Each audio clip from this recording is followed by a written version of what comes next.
for this next exercise, we are asked to find the length at BA. For convenience, there's a smiley face there, but to be honest, it's not very convenient. I like the variable x.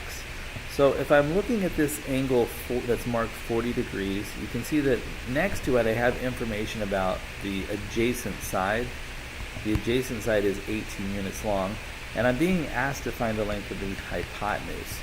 So if I consider my three trigonometric ratios, what I have here is adjacent and hypotenuse, which is the cosine ratio, right? The cosine of any angle theta in a right triangle is equal to the length of its adjacent leg, how long is the leg that's adjacent to it, divided by the length of the hypotenuse. Well, in this case, I know that I have an angle of 40 degrees, so I'm going to say the cosine of this 40-degree angle is equal to the adjacent leg, which is 18 over x. Now, this is a point where there's often some confusion, right?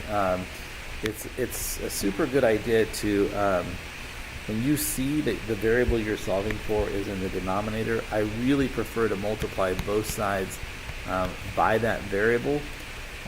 When I do that on the right-hand side, I'm multiplying both sides by x only.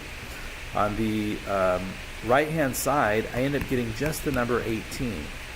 On the left-hand side, I have x times the cosine of 40. What's nice about this now is it makes it really clear if I want to get x alone, I need to divide both sides by the cosine of 40. So I would write that x is equal to 18 divided by the cosine of 40. And then I just need to evaluate this with my calculator. Oops, I don't need this image here though. So I'm just going to turn the calculator on, and I will hit 18 divided by the cosine of 40 degrees. And one of the things to watch out for is make sure your calculator is in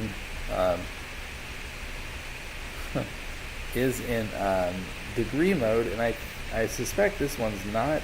Let me hit mode. Yeah, you can see I'm measuring my angles in radians, so it's always worth it to just hit that mode button and verify that your calculator is interpreting the angles you give it as being measured in degrees. So we were told these were 40 degrees, not 40 radians. So we're making sure we're feeding degrees into this equation. So what I need to do again is I need to take the 18 divided by the cosine of 40.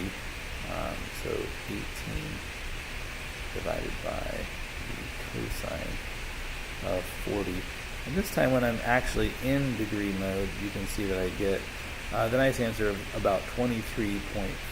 So the length of x over here, x is about x, or I could say the hypotenuse, or it was the smiley face, right?